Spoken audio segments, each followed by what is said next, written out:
Hi, I'm Dr. Datta Ram. I'm a surgical gastroenterologist and a GI HPB oncosurgeon, advanced laparoscopic surgeon at KIMS Hospital, Gachibowli, Hyderabad.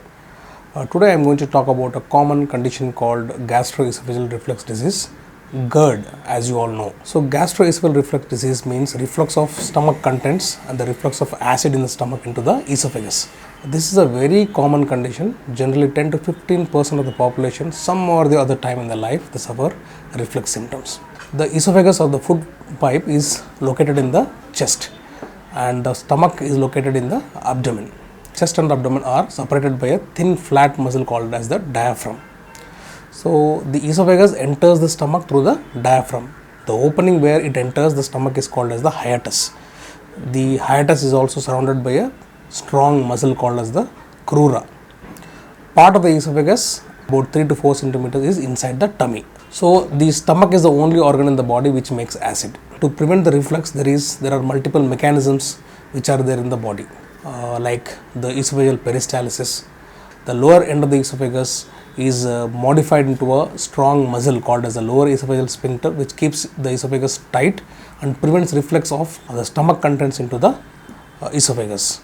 Not only that, in the diaphragmatic crura, which is also holds the esophagus tight, these few things prevent reflux of contents of stomach into the esophagus. So what are the symptoms of acid reflux? Most of the patients present with burning chest pain. Some people may have mild symptoms, some people may have very terrible symptoms. It depends on person to person. So some people, they find it difficult to eat food because it causes burning, it causes pain in the lower chest. Some people also do have severe spasms of the esophagus and severe chest pain. Not only that, because there is reflux, some people complain of regurgitation of food, that is food coming into the mouth. And in extreme cases, especially this reflux when it happens in the night, so because the refluxing or the regurgitating contents go into the airway and the lungs, they have recurrent cough or repeated episodes of cough or chronic cough, or they may have asthma, worsening of existing asthma, they may have repeated respiratory tract infections and change in the voice. So they may have, these are called as extraesophageal symptoms. What are the complications of acid reflux? So as I said, a lot of patients will have very mild symptoms, but some people will have very terrible symptoms and severe reflux and have and may get complications of the disease. The complications are the acid reflux may erode the esophagus. It may cause multiple erosions in the esophagus. It may cause ulcerations in the esophagus. The ulcerations may bleed. They may have develop anemia, and some people, when there is deep erosion, they may develop strictures, that is narrowing of the esophagus due to scarring. This is called as peptic strictures of the esophagus. People who have very severe esophagitis and severe reflux, they may also develop peptic strictures. When the esophagus gets narrowed, they may find it difficult to swallow food. Because of the narrowing, the food doesn't go down and they may develop vomiting. So there is a very severe complication of acid reflux. So what are the tests to be done for patients who have especially an upper GI endoscopy?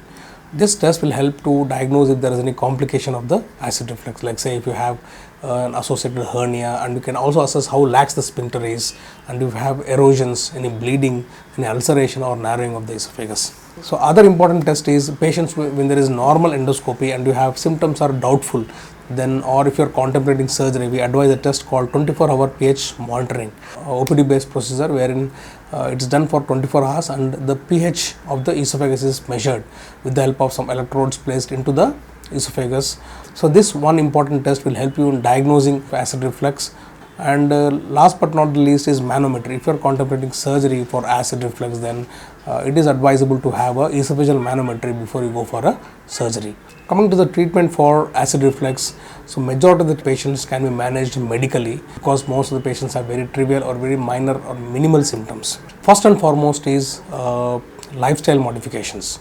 So diet becomes an important part of acid reflux management. Patients are advised not to take spicy foods, junk foods, pizza, caffeinated drinks, carbonated drinks, coffee, etc. So that chocolates, all these things which are junk foods can aggravate your reflux. Better to avoid these foods, especially carbonated drinks. So whenever you take carbonated drinks, that will efface the GE junction and the reflux worsens. Another important thing is when you sleep, you are advised to, it's better to raise the head end of the bed. So raising the head end of the bed prevents significantly the acid reflux during the night. So weight loss is another important thing in medical management, because if you are obese, the chance of reflux is very high. If you lose weight, significant resolution of symptom does happen with weight loss alone. Smoking and alcohol both aggravate acid reflux. So if you quit smoking and stop drinking alcohol, your symptoms may improve significantly.